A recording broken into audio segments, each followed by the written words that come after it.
CNC. Teluro Producciones presenta.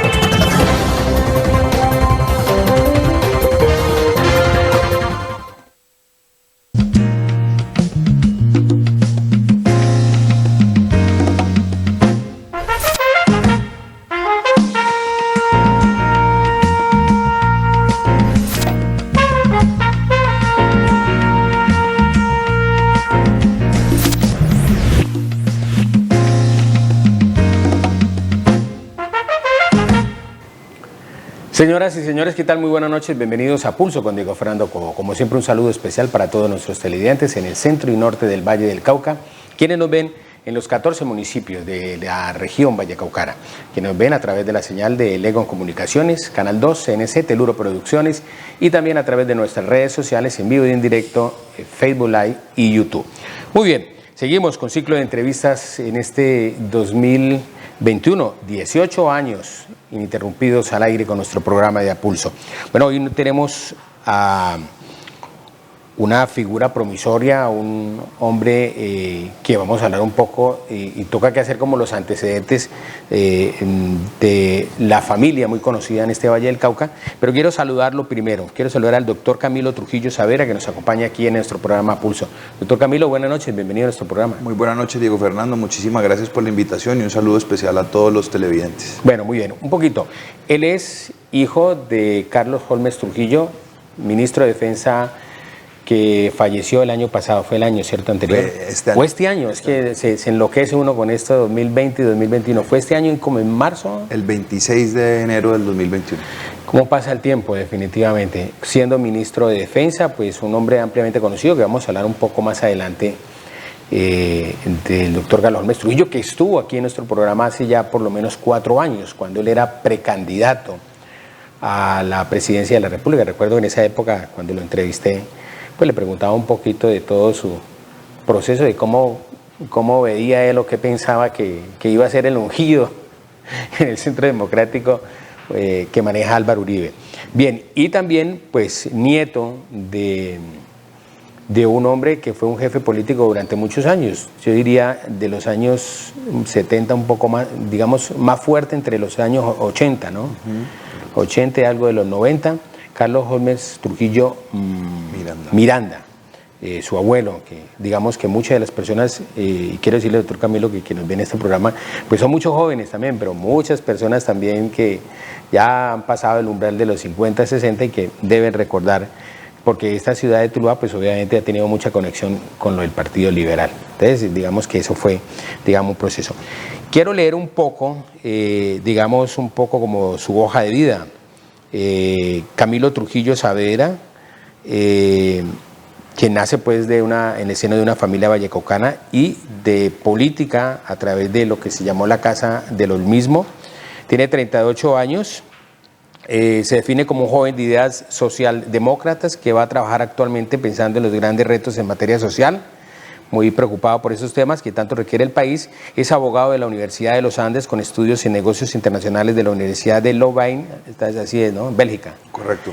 En su trayectoria en el sector público, el ahora candidato se desempeñó en la Secretaría de Integración Social del Distrito de Bogotá, donde fue subdirector de abastecimiento y desde donde lideró la implementación del decreto 092 de 2017, favoreciendo la contratación de comedores comunitarios en los que diariamente se benefician a 35.000 capitalinos, entre niños, adultos mayores y población vulnerable. Muy bien, y dentro de sus preocupaciones en el país, digamos, del tema público son los derechos a la salud, supremamente importante este tema. Quiero decirle que yo lo vivo con mi madre permanentemente, la participación ciudadana y la equidad. Muy bien, y dice aquí dentro de su reseña que es un hombre joven de ímpetu renovador, quien agrupa pues juventudes, grupos sociales vulnerables y pues digamos que preocupado por lo que requiere este país y su desarrollo. Quería preguntarle un poco, antes de hablar de su visión del país, si recuerda mucho. Yo entiendo que su abuelo, Carlos Holmes Trujillo, murió en el año 90, creo, ¿cierto? En el año 88. 80, pues usted estaba muy pequeñito todavía, entonces yo creo que tenía entre 6 y 7 años. Correcto. Año 90, Sí. año 90. ¿Qué tanto recuerda usted de su abuelo y de ese tema político?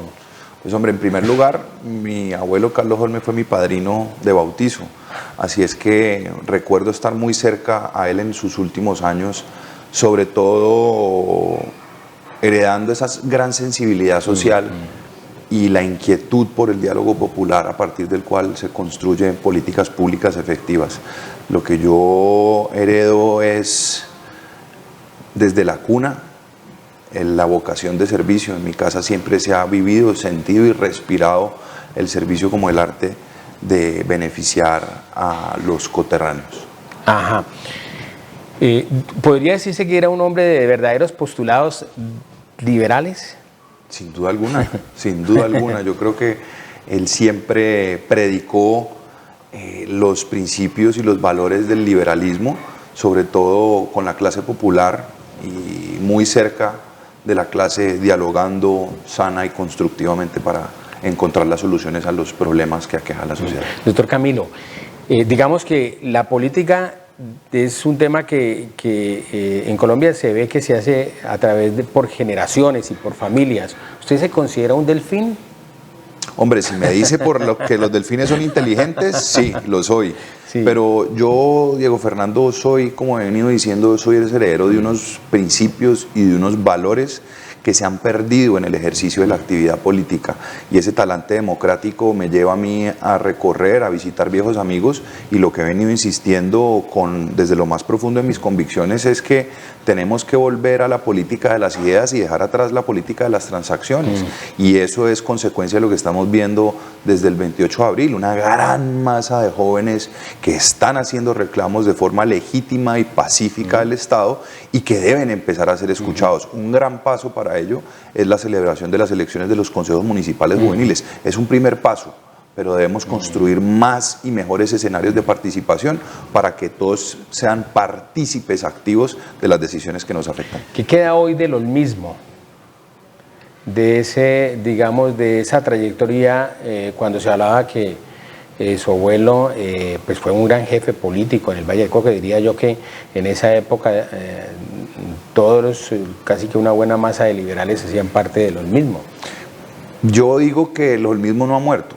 El olmismo, por el contrario, hoy recobra mucha importancia, porque si usted se pone a ver la historia política de mi abuelo, de mi padre y de mi tío, ha sido un apellido que ha sido impoluto en el ejercicio de la actividad política sin un solo cuestionamiento. Entonces, cuando a mí me dicen que yo soy más de lo mismo, yo tengo que decir no soy más de lo mismo, porque uno, es la primera vez que aspiro a un órgano colegiado como el Congreso de la República, y dos, porque mi familia no ha sido una familia política del común, siempre se han destacado con sellos de excelencia en todos los escenarios que han ocupado. Sí, vale la pena decir que, haciendo un poco de recorrido de historia, su abuelo se inició políticamente, es decir, él nació en Cartago, ¿no? Correcto. Correcto. ¿Queda familia de ustedes en Cartago? Sí, claro, alguna, pero... ¿Los visita o no? Tengo que ir a Cartago, hablo con ellos, pero tengo que ir a Cartago, y es una visita que tengo pendiente en todas estas visitas a los viejos amigos. ¿Qué tiene allá, primos o...? Primos, allá hay de todo, porque la familia Trujillo, desde los hermanos de mi abuelo, es bastante grande, entonces ahí conoce uno nuevas generaciones y sí es una familia bastante grande. ¿Su abuela es de Cali? Doña Genoveva, sí, de Cartago también inicialmente. Allá se conoce con mi abuelo, allá nace mi papá. Ajá, sí, él nació en Cartago, sí, claro. Correcto. Muy loable el tema. Y luego, pues obviamente, por todos esos temas de la política se trasladó. Diferencias, porque en algún momento, no sé si yo creo que usted sí obviamente ha hecho pues una lectura de dos casas fuertes en su momento, que era Balcázar Monzón y Carlos Holmes Trujillo. Balcázar Monzón se señala pues que salió de las élites de Cali, y Carlos Holmes Trujillo fue un hombre que hizo un proceso admirable hasta pues llegar a, digamos que fue concejal de Cali, fue representante de la Cámara, fue senador, y senador creo como por 20 o 30 años ininterrumpidos.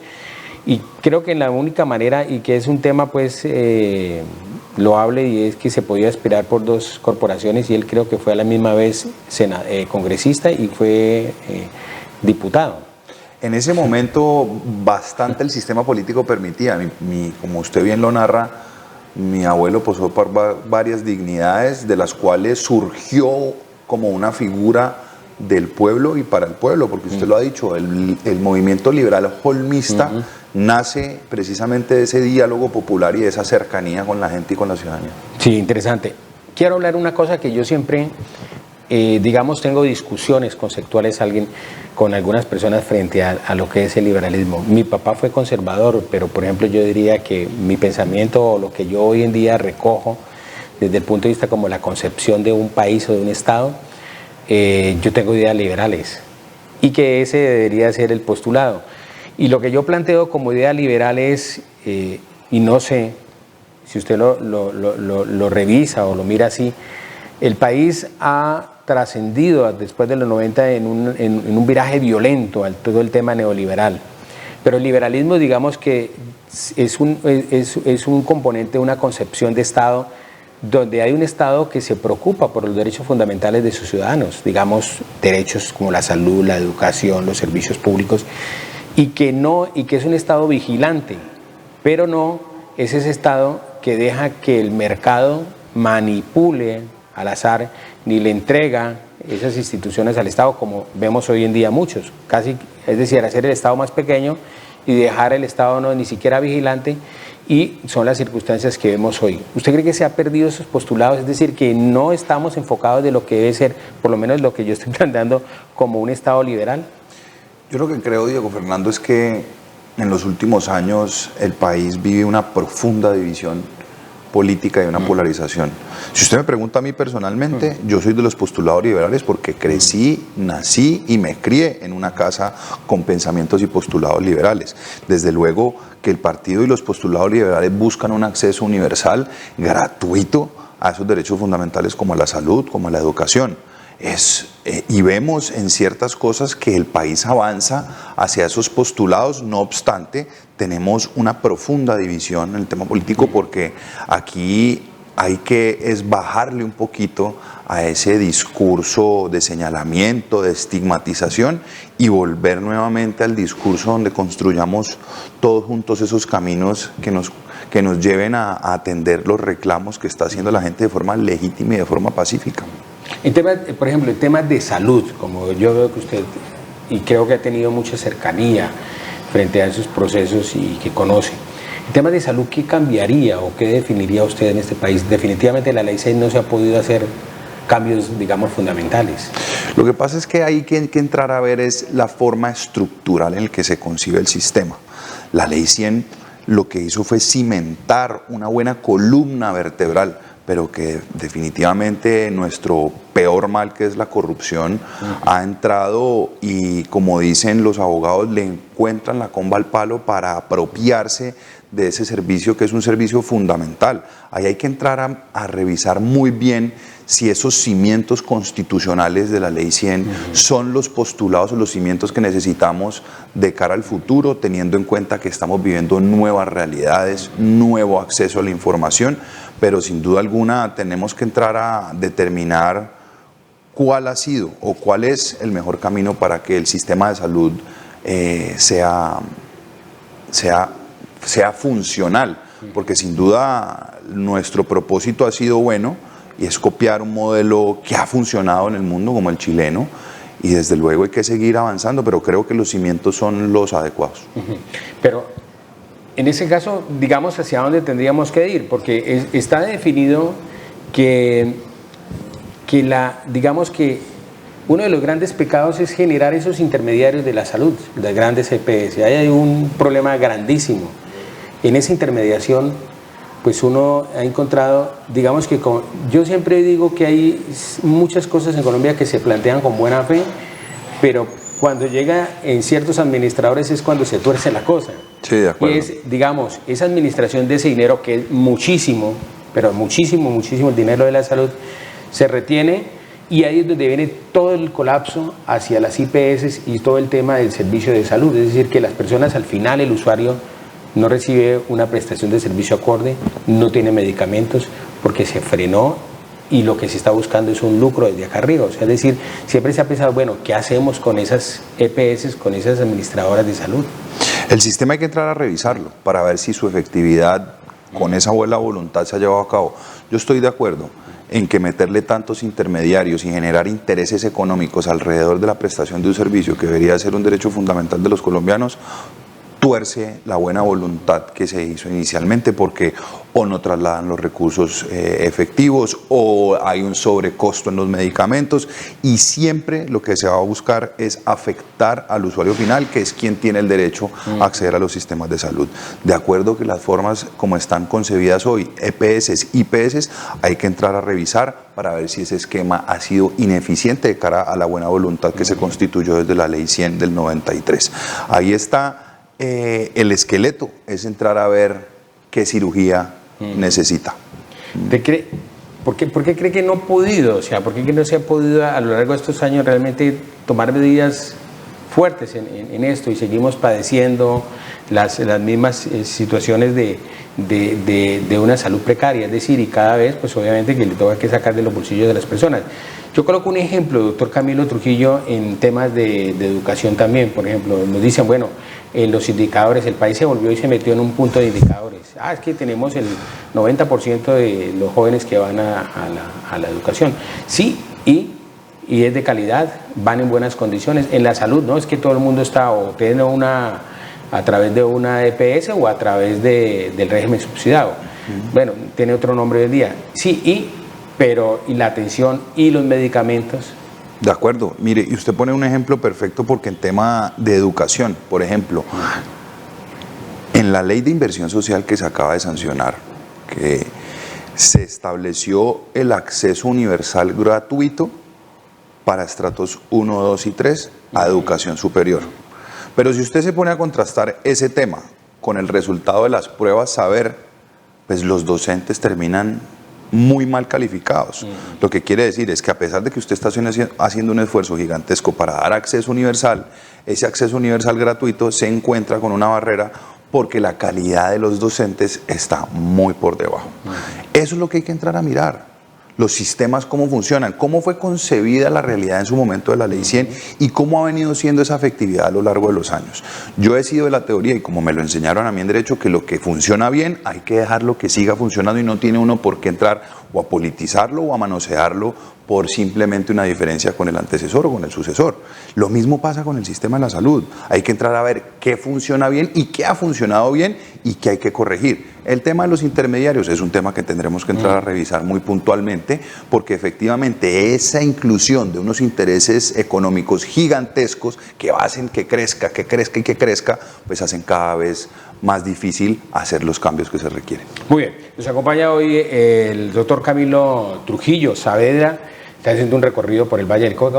¿Cómo le ha ido por esta región? Hombre, Fernando, yo vivo muy agradecido porque me he encontrado con grandes amigos, viejos amigos de la familia, y la verdad han sido encuentros llenos de emotividad y llenos de anécdotas que me llenan de razones y de motivos para seguir en esta lucha de diálogo social. Ya le voy a preguntar un poco por si le han dado alguna de las cosas ricas de la región, si ha probado el cuaresmero o las empanadas de Cambrai, si ha tomado, por ejemplo, raspado en Bugla Grande, que es el cholao, que es muy conocido por estos días. Vamos a ir a una primera pausa. Nos acompaña hoy el doctor Camilo Trujillo. Él es un joven, está recorriendo la región, es un hombre preocupado por estos temas de lo público, y pues digamos que un hombre que ha heredado ese tema político, del cual ya les comentábamos iniciando el programa, de su abuelo, Carlos Holmes Trujillo, y de su papá, el reciente ministro de Defensa, que pues lo lamentamos mucho, falleció este año como ministro de Defensa, Carlos Holmes Trujillo. Una pausa, ya continuamos aquí en nuestro programa. Empresas Municipales de Tuluá en Tuluá. Nuestra misión apunta a fortalecer el desarrollo sostenible en el componente de agua potable y saneamiento básico, mediante la conservación del desarrollo social y comunitario en la zona urbana y rural del municipio de Tuluá. Vigilamos para que la comunidad reciba un servicio con calidad, que se refleje en la salud y el bienestar de todos los tulueños. Empresas Municipales de Tuluá en Tuluá. John Jairo Perea Quiroga, gerente. John Jairo Gómez Aguirre, alcalde. Si no te proteges,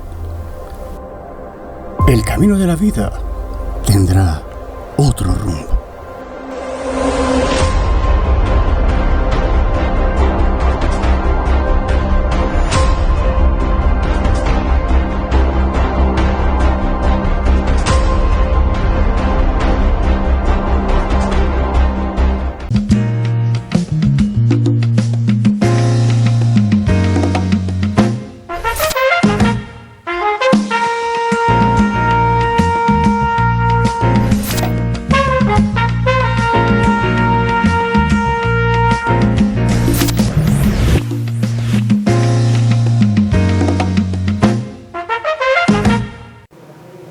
Continuamos en A Pulso con Diego Fernando Cobo, nos acompaña hoy el doctor Camilo Trujillo Saavedra. Bueno, le preguntaba de la región del Valle del Cauca. ¿Alguna vez hizo usted correrías con su papá en este Valle del Cauca o con su tío, que también hizo correrías, José Renán Trujillo, para el Senado? ¿Hace cuánto dejó él? ¿Hace cuánto no? 94, 96, si mi memoria no me falla, Diego Fernando. ¿Cómo pasa el tiempo? Sí, impresionante. ¿Su tío, si no estoy mal, José Renán, fue candidato a una gobernación? No, él fue candidato a la alcaldía de Cali en el año 90, si mi memoria no me falla. Bueno, su papá fue electo como el primer, cuando inició por la elección de alcaldes, fue el primer alcalde, ¿cierto? Mi papá fue el primer alcalde electo por voto popular en Cali en el año 88. Sí, leía un poco. No tuvo la fortuna su abuelo de verlo como alcalde, ¿cierto? Sí, el primer año y medio, 2, claro, sí. Mi abuelo muere mientras mi papá estaba en ejercicio de la alcaldía. Ah, perfecto. Bien, de este Valle del Cauca, ¿qué tanto ha recorrido? ¿Qué tanta reflexión ha hecho usted? Porque usted ha vivido acá, vivió en Cali, luego se fue para Bogotá, ya nos comentaba un poco de sus estudios de Derecho, y allá inició haciendo sus prácticas y obviamente se ha hecho en su parte profesional. Pero este Valle del Cauca, ¿qué tanto reconoce y qué es lo que más le preocupa? Hombre, yo creo que nosotros en el Valle del Cauca, a raíz de la profunda división y de los problemas sociales que tiene, hemos perdido una identidad como vallecaucanos, nuestra identidad cultural, que creo que es ahí donde hay que concentrar una preocupación gigante y mirar a ver cuáles son los caminos para que recuperemos esa identidad que nosotros tenemos como vallecaucanos. Recuperando esa identidad podremos emprender en diferentes actividades económicas y que el departamento surja como un pilar importante de la economía nacional. Creo que hablando con los jóvenes aquí en el Valle del Cauca y en todo el país, la preocupación es la falta de oportunidades cuando se sale a la vida profesional, y eso es un sector social importantísimo que hay que atender porque finalmente son el futuro de nuestra nación. Como le decía yo, Diego Fernando, hay un paso muy importante para ello, que es la elección de los consejos municipales juveniles, y debemos prestarle mucha atención a eso, porque son los jóvenes quienes están reclamando y quienes serán nuestros futuros líderes en materia de gobierno. De hecho, digamos que todo el estallido social y todo lo que, digamos que ha sido uno de los departamentos, y sobre todo Cali fue uno de los puntos más neurálgicos en el país, donde más se hizo sentir, ¿no? Sin duda, y duele y llora el alma cuando uno entra a Cali por el paso del comercio y ver, por ejemplo, el portal del Mío, que con tanto esfuerzo y con tantos años de espera se logró culminar, y hoy verlo absolutamente desmantelado, acabado, pues eso es un retraso gigantesco que nos debe invitar a nosotros a reflexionar en torno a nuestra identidad como caleños, como tulueños, como vallecaucanos, y qué es lo que nosotros esperamos. Digamos que los medios de comunicación nos colocan en la fotografía, a propósito de ese tema, doctor Camilo, es la fotografía esa, la destrucción de unos sitios tan importantes que, de hecho, bajo ningún sentido una protesta debe llevar a acabar o a eliminar, por ejemplo, la propiedad pública o la privada. Eso no tiene ningún sentido. Pero la idea es ¿cómo nos devolvemos? Es decir, este es el hecho, pero ¿cómo nos devolvemos? ¿Quiénes son esos que hicieron eso? A esos que se les ha dicho vándalos. A veces uno hace esas discusiones, se mira el hecho, pero ¿cómo nos devolvemos a esa parte de quiénes son esas personas que han cometido allí, digamos, estos... ahora, en esas protestas aparece mucha gente que usted tampoco logra identificar, ¿no? Claro. ¿Qué intereses? Pero vámonos al lado sano. de esa gente marginada, de esos lugares populares de Cali, para hablar sin oportunidad, que ha dicho usted, esos jóvenes que requieren realmente intervención. Digamos que ese ha sido también un punto fuerte que hoy en día ha explotado y que no se ha mirado durante mucho tiempo, digo yo, desde el punto de vista de lo público y desde la clase política del país. Yo creo que hoy, como dicen coloquialmente, Diego Fernando, la gente ni los jóvenes tragan entero. Pero fíjese usted la división y la diferencia que usted hace. Por un lado, existe una gran masa de jóvenes que están haciendo reclamos legítimos y lo están haciendo de forma pacífica. Es decir, sin hacer destrucción de bienes privados o de bienes públicos. Pero por el otro lado, está una facción de unos grupos que vienen siendo promocionados por un sector político que en medio de esos reclamos sociales lo que están buscando es generar caos, desidia, miedo, para, como dicen por ahí, pescar en río revuelto. Yo quiero dejar de un lado los que están causando los desmanes, quiero dejar de un lado los que están siendo financiados para salir a destruir los bienes públicos y los privados. Hay que concentrarse en quienes están haciendo reclamos legítimos y pacíficos. Eso es un sector social gigantesco que hay que entrar a atender. ¿Cómo hacemos para atenderlos? Escuchándolos, sentando los espacios y concretando los espacios de participación donde se pueda construir la política pública. Aquí, Diego Fernando, la gente está mamada de que los gobernantes ante cualquier problema le den la espalda.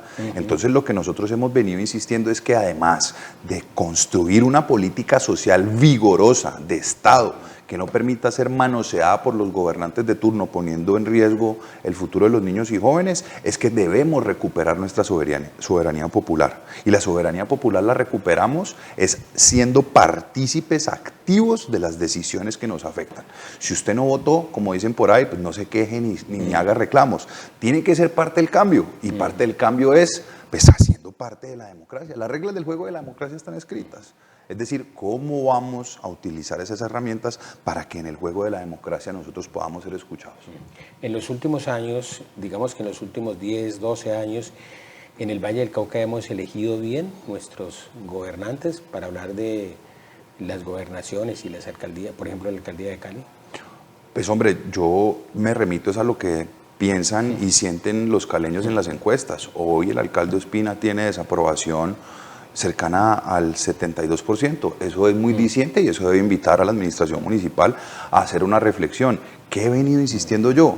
Mi papá fue autor en la Constitución del 91 del voto programático. Es decir, a usted lo eligen, Diego Fernando, con base en un programa de gobierno que le presentan a la ciudadanía. Y como tal, de no cumplirlo, de ahí se deriva la revocatoria. Pero cuando yo me refiero a que recuperemos la soberanía popular es precisamente eso. Fíjese que en Cali se aprobaron 4 comités de revocatoria y jugaron con la ilusión de quienes firmaron esas planillas para sacar al alcalde Ospina. Hoy no sabemos qué pasó, si producto de la corrupción, si fueron que le dieron un puesto, tal. Y esa ilusión con la que 45.000 personas firmaron esas planillas, pues hoy fue rota porque finalmente jugaron con ilusión y esas firmas ya no aparecen. Quedan 2 años todavía de alcaldía en Cali, que es lo... Por eso digo yo que lo más complejo. yo he venido planteando 2 cosas en el tema de la agenda legislativa en el Congreso. Por un lado, una política social vigorosa de Estado que tenga verdaderas cadenas de desarrollo, donde tengan eslabones de procesos nutricionales, eslabones de procesos psicológicos, eslabones de procesos de formación, de desarrollo de habilidades, de emprendimiento, para atender esos reclamos sociales que está. Ahí encontraremos en esa cadena de desarrollo más y mejores oportunidades para nuestros jóvenes. Pero por el otro lado, yo también he venido insistiendo que tenemos que hacer una revisión muy exhaustiva de los mecanismos de participación y su efectividad a lo largo de los años. Fíjese usted, en el país, ¿cuántos procesos de revocatoria andan dando? En la gobernación, en la alcaldía de Jamundí. Eso solamente para mencionar el Valle. Pero en todo el mapa nacional hay procesos de revocatoria andando.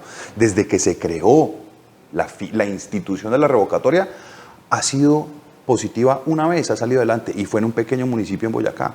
Entonces uno dice, hombre, pero ¿cuál es la efectividad de los mecanismos de participación? Y es ahí donde la gente tiene que empezar a recuperar la confianza en el ejercicio de los mecanismos de participación y que me convierta a mí mismo en un garante y en un veedor de ese voto que yo ejercí.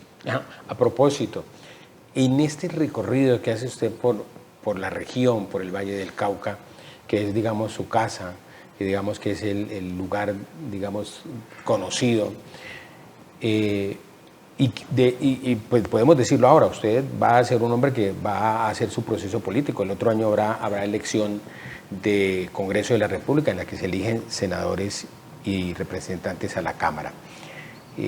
Esto cada vez se pone complejo porque la gente cada vez cree menos en los políticos. Y eso lo hemos hablado acá, no es un secreto, el desprestigio es grandísimo.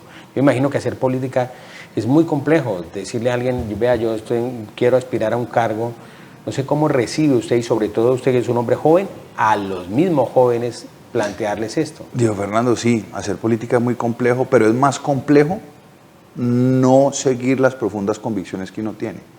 Yo le soy sincero, y aquí se lo revelo. Yo he tenido procesos de reflexión interna, hombre, yo sí voy para esta vaina, ¿qué me voy a meter? Pero yo sí siento de lo más profundo de mis convicciones, con esos valores y esos principios que me enseñaron de casa, que ese es el camino que hay que tomar. Y no es para sacar la cabeza, sino para ser un referente en liderar los procesos de cambio que la sociedad necesita. ¿Cómo hacemos esos procesos de cambio? En primer lugar, participando activamente en las decisiones que nos afectan, es decir, ejerciendo responsablemente el voto. Sí, porque lo que hacen hoy los populistas es ir a resolverle el problema al votante de hoy, pero ese votante, en medio de su desespero porque le resolvieron un problema, no piensa en mañana ni en pasado mañana. Aquí tenemos que construir una política social vigorosa, de largo aliento, y no concentrarnos en resolver el problema del día. Y por el otro lado, mirar a ver cuál ha sido la efectividad de los mecanismos de participación. Creo yo que participando activamente en las decisiones que nos afectan y generando esos espacios, empezaremos a recobrar la confianza en las instituciones y en el voto. Es mucho más fácil, diría yo, para personas como usted, quienes han tenido antecedentes de su familia en la política, a través de cargos nacionales, y es lo que hablamos y le preguntaba jocosamente al principio que si era Delfín, porque hoy en día se habla mucho, pues el hijo de César Gaviria, pues que siempre hablan a nivel nacional, que está ahí pues cocinándolo para una presidencia de la República, y bueno, y tantos más que hoy están en la política, de hijos de políticos recorridos en el país. También hay una posibilidad, creo que han abierto una puerta para, digamos, para esos jóvenes que quieran llegar al Senado, que quieran llegar a la Cámara de Representantes, abrir esa puerta. Yo pensaba algún día, si hay paridad de género, es decir, que se pueda dar la posibilidad que haya listas equitativas, hombres y mujeres, ¿por qué no también incluir un joven? Así como en algún momento en el fútbol decían, metan un sub-17 para poder tener, ¿por qué eso? Abrir la puerta para que lleguen, digamos, jóvenes de 18, de 20 años, por ejemplo, a una entidad como esta, y apadrinarlos, correrlos, porque tal vez ustedes tienen una cancha y un camino de un juego.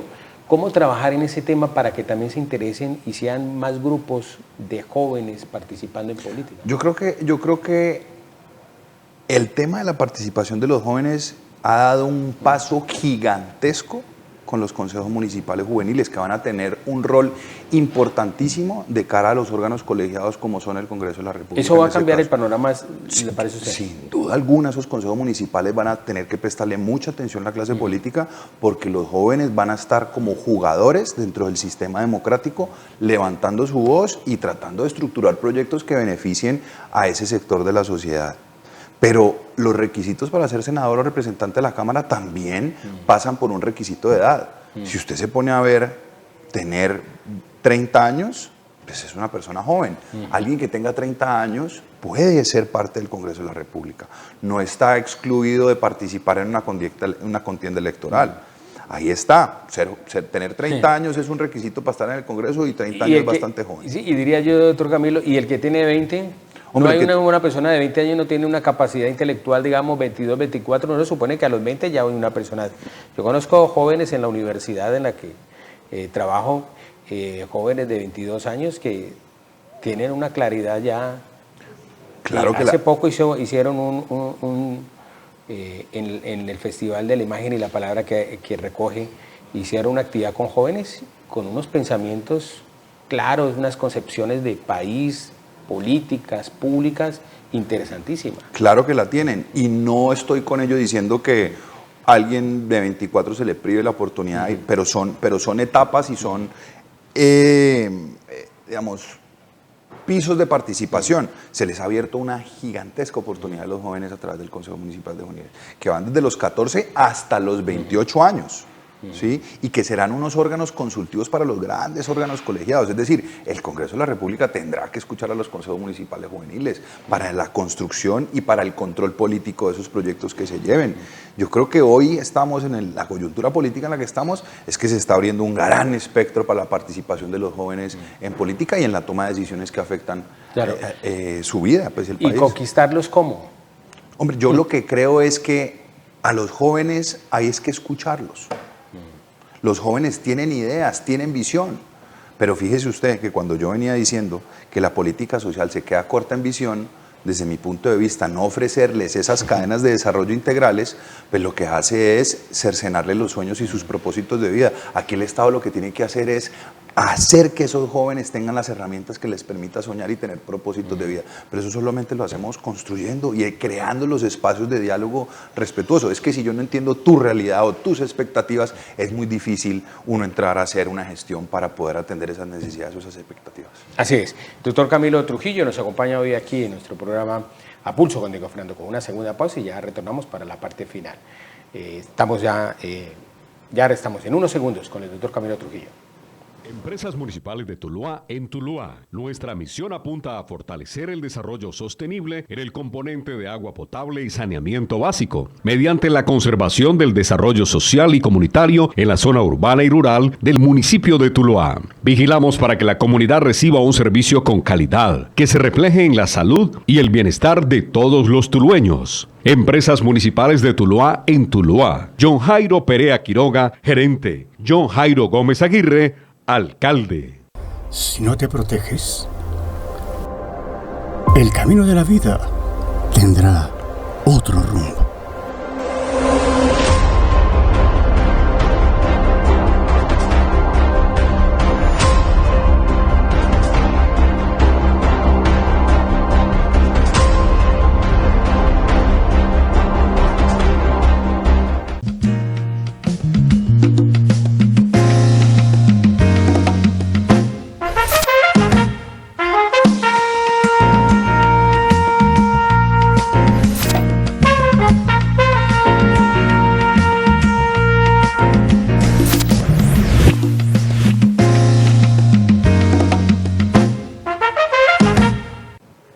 Continuamos en A Pulso con Diego Fernando Cobo. Hoy nos acompaña el doctor Camilo Trujillo Saavedra. Yo leía dentro de su perfil que usted es un hombre que se denomina como un socialdemócrata. Digamos, para las personas que a veces no dijeran bien, ¿eso qué quiere decir en términos, el socialdemócrata, en qué términos lo podemos ubicar? Un día que estamos hablando de esos espectros de derecha y de izquierda. No, eso digamos, yo no quiero caer en esos extremos porque nunca me he considerado ni de extrema derecha, ni de centro izquierda, ni el centro, pues, también. Yo lo que creo es en los postulados liberales, es en la garantía del ejercicio libre de nuestros derechos fundamentales, por donde pasa el derecho a la salud, el derecho a la educación, el derecho a la libre movilidad, pero también creo en que tenemos que tener unos cimientos claros para que la empresa privada pueda desarrollarse sin que tenga demasiada intervención del Estado para que se genere esa riqueza, para que esa riqueza genere empleo. Debemos ser respetuosos absolutamente de los derechos humanos y del ejercicio libre de esos derechos fundamentales en el respeto de los derechos humanos. Un socialdemócrata es quien escucha, quien dialoga de forma sana y respetuosa con la gente y respetuosa en medio de las diferencias para que conjuntamente podamos construir las soluciones. Yo creo que este país ya ha vivido demasiado históricamente como para seguir nosotros ahondando en esas diferencias, en esas divisiones. Tenemos que volver a la política de las ideas y dejar atrás la política de las transacciones. Doctor Camilo, pues obviamente usted es un hombre que está acá en el país, usted es un hombre que lee noticias, usted es un hombre que revisa diarios todos los días. Bueno, usted sabe que el desprestigio del Congreso creo que es el más alto de todas las instituciones del país, ¿cierto? Yo se lo dije al principio. Hoy la gente del común ve al Congreso y a los partidos políticos igual a como de un guerrillero o a un paramilitar. Es de ese tamaño. Los niveles de desaprobación del Congreso y de la clase política están en los mismos niveles del desprestigio y la desaprobación de los grupos al margen de la ley. Eso es terrible. Y a la gente se le está vendiendo un mensaje hoy en día. Hay que cambiar rotundamente el Congreso. ¿Usted cree que hay que cambiar una gran cantidad de personas que han venido aquí, que se les ha pedido soluciones claras y no han dado, digamos que en muchos trámites? Mire, es que se acaba de un tema que se pidió hace poco para el tema de los impuestos a las bebidas azucaradas, se cayó. El mismo tema de matrícula cero se cayó como ley desde el Congreso de la República. Pues obviamente fue como se aprobó dentro de una ley y creo que va dentro de la reforma tributaria por parte de este gobierno, pero digamos que sigue tambaleando ahí porque es una discusión que yo digo con mucha gente. No es lo mismo como ley. La ley de inversión social ya fue sancionada por el presidente Duque y en la ley de inversión social contempla el acceso universal gratuito a educación superior para estratos 1, 2 y 3. Eso ya está en la ley, eso ya está sancionado por el presidente de la República. Pero, a ver, esta es una discusión buena y me aparta un poquito de lo que le iba a preguntar, pero si en el 2022 se va, como en efecto, si se termina el gobierno de Iván Duque, llega otro presidente, digamos que esta es una ley, es decir, es un tema metido dentro de una ley de reforma tributaria. Si cambia la reforma y cambia ese parágrafo, se cae lo que puede ser matrícula cero. Yo por eso he venido hablando, Diego Fernando, de política de Estado. Sí, exacto. Que no permite ser manoseada por los gobernantes de turno. Eso. Cuando yo hablo de una política social vigorosa y de Estado, es donde se conciban los procesos de desarrollo, pero que el gobernante de turno no pueda entrar por su ideología política o porque le cae bien o mal a quien le va a tomar la decisión, a reformar lo que no puede reformar. Nosotros no podemos jugar, ni los gobernantes de turno pueden jugar con el futuro de nuestros niños y con el futuro de nuestros jóvenes. Este es un tema de mucho interés, discúlpenme que lo corte ahí, pero podríamos decir así, es decir, esto de matrícula cero podría morir terminando el gobierno de Duque y llegando un nuevo gobierno a decir... Si no es una política de Estado, sí, porque fíjese que la ley de inversión social lo que busca es hacer un recaudo para poder garantizar el acceso universal gratuito para los estratos 1, 2 y 3. Si llega un presidente que crea que puede tocar eso así siendo impopular como lo sería, pues lo podría hacer, si no es una política de Estado. Por eso tenemos que establecer políticas de Estado, es decir, donde los cimientos partan de la Constitución, donde se determinen cuáles son las fuentes de ingresos y cómo se van a invertir esos recursos en materia de educación, en materia de salud. Estaba preguntándole y quería terminar por escucharle. La impopularidad del Congreso de la República. ¿Necesitamos un nuevo Congreso, nuevas caras? Claro que lo necesitamos y así lo está reclamando la gente. Es que en un sistema, en un Estado social de derecho, es inconcebible que la gente, los ciudadanos, el constituyente primario que es la gente, vea al Congreso o a los congresistas igual o peor que a un guerrillero o a un paramilitar. Doctor Camilo, no. Eso hay que cambiarlo, Diego Fernando, y he leído muchos estudios de diferentes instituciones educativas del país que apuntan a que este año va a haber una renovación cercana al 68% del Congreso. Buenísimo. Se renuevan las caras, pero los partidos siguen siendo los mismos. ¿Cuál es la, digamos, la garantía de que realmente esas nuevas caras van a funcionar con el ropaje de los partidos políticos? En mi caso personal, y yo lo he venido diciendo, yo no soy heredero de carnets de militancia partidista. Yo soy heredero de unos valores y de unos principios y de un talante democrático que ese ejercicio en la actividad política lo ejerceré, valga la redundancia, en donde se me permita a mí de forma libre e independiente adelantar esa visión de país sin convertirme en lacayo de absolutamente nadie. En un sistema político como el nuestro, los partidos políticos se requieren para efectos de uno poderse elegir, pero aquí lo que hay que empezar es a generar visión de país y generar visión de funcionarios públicos y no funcionarios de partido, de figuras públicas y no figuras de partido. Entonces aquí definitivamente hay que entrar a sacar la causa y hacer las cosas diferentes en medio de las reglas de juego que tenemos, pero hacer las cosas diferentes para que la gente pueda recobrar la confianza. ¿A usted no le temblaría la voz, por ejemplo, siendo congresista para criticar, por ejemplo, si fuera un presidente del mismo partido político suyo? No, No, porque es que eso es precisamente lo que estamos diciendo. Aquí no podemos callarnos ni ser lacayos de absolutamente nadie. Así como uno comparte cosas, uno también tiene que decir con lo que no está de acuerdo, de forma respetuosa y de forma sana. Es que en el respeto y en la discusión sana podemos debatir y podemos encontrar las decisiones conjuntas. Hace 4 o 5 años le pregunté a su papá que si él era presidente, cómo nos iba a ir en el Valle del Cauca. ¿Qué dijo? Pues dijo que nos iba a ir muy bien, que a mí me iba a nombrar de embajador del Valle del Cauca. No, mentira. Me dijo, no, por aquí seguiré viniendo. Me dijo, yo le dije, si es presidente, viene a mi programa. Y dijo, por supuesto que sí.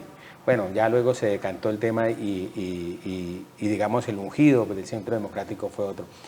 Si usted, y en su proceso, que hará y que falta mucho tiempo, eso será por allá como en marzo del 2022, es elegido, ¿qué ganará el Valle del Cauca con un senador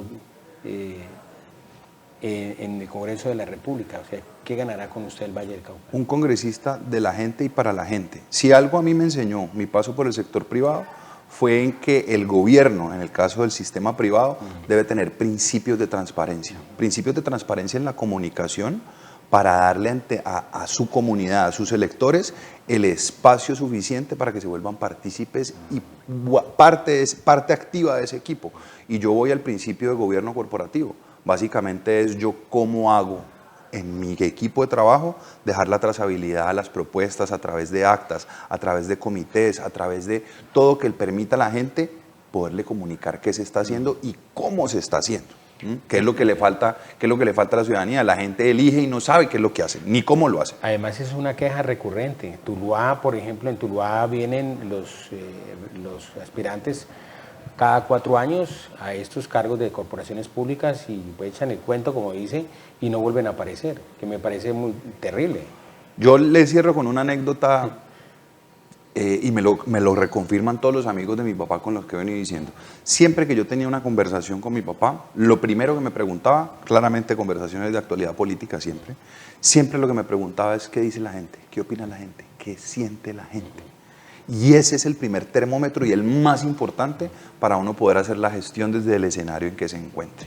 Si uno no tiene el diálogo permanente con la gente, si uno no entiende sus realidades, es muy difícil uno hacer una gestión efectiva y asertiva de cara a las necesidades que está reclamando la gente. Yo seré un congresista de la gente y mantendré permanente contacto con la gente y los haré partícipes de los mismos proyectos de ley que saquemos adelante. Usted no va a abandonar sus postulados liberales de la raíz. Pero para nada, eso se lleva en la sangre. ¿Siente usted que se abandonaron un poquito de su papá al estar en un partido político como el Centro Democrático? No, porque fíjense que tanto el presidente Uribe como mi papá son de origen liberal. De hecho, mi papá, siendo militante del Partido Centro Democrático, siempre se autodenominó, y los mismos militantes lo autodenominaron el verdadero centro del Centro Democrático. Mi papá era una figura conciliadora, era una figura que lograba unir los diferentes postulados en torno a una discusión sana y respetuosa. Él lograba aglomerar y lograba concentrar todas esas diferentes extremos que existían.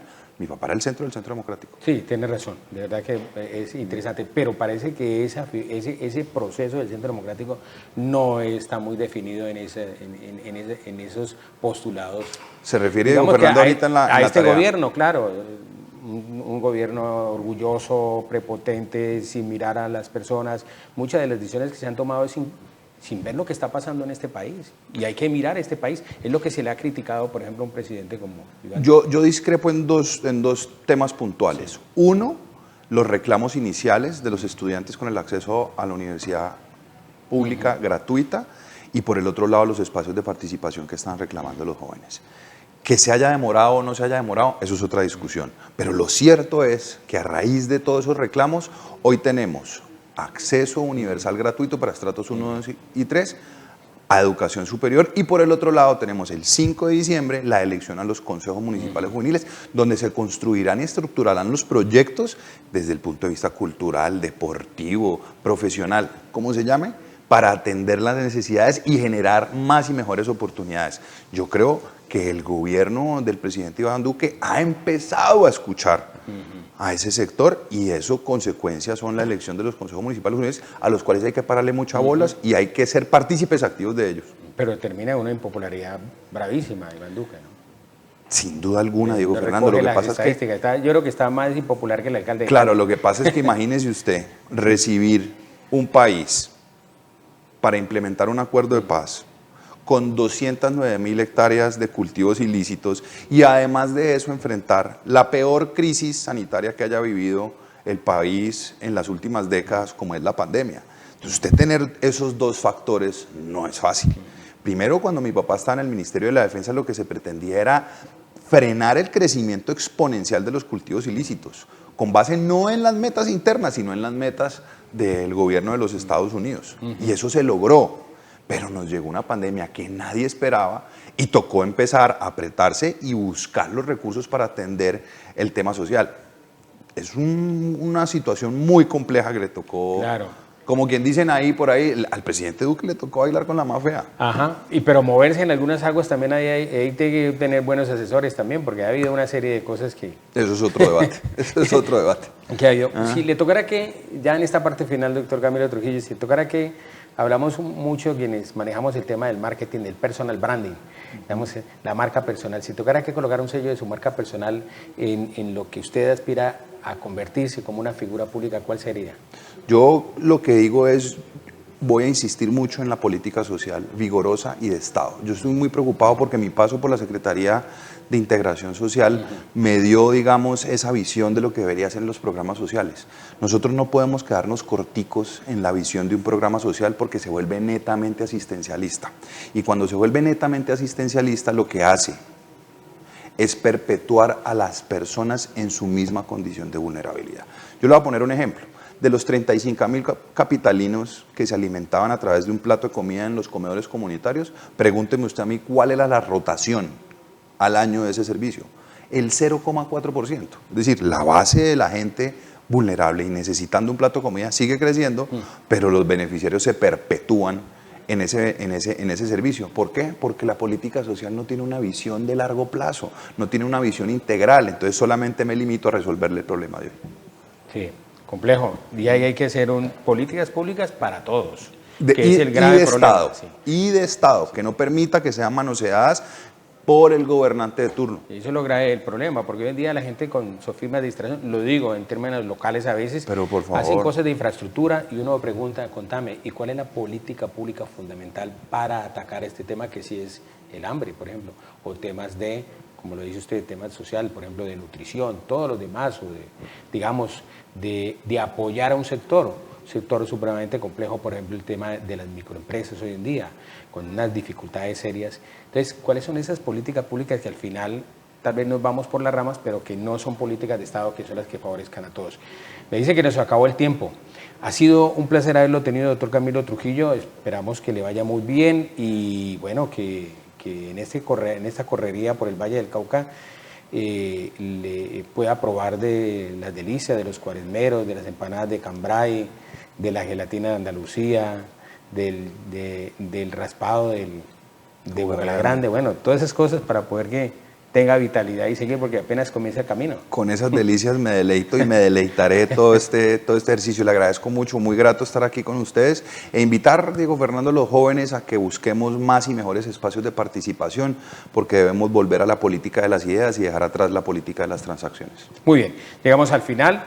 Nos acompañó hoy el doctor Camilo Trujillo Saavedra hablando de todo este tema de lo público, del interés de lo que pasa en nuestro país y sobre todo en esta región que es muy interesante. Él ya va a anunciar más adelante todo su proceso, digamos, político en diferentes medios de su aspiración al Senado de la República, por Cambio Radical, ¿no?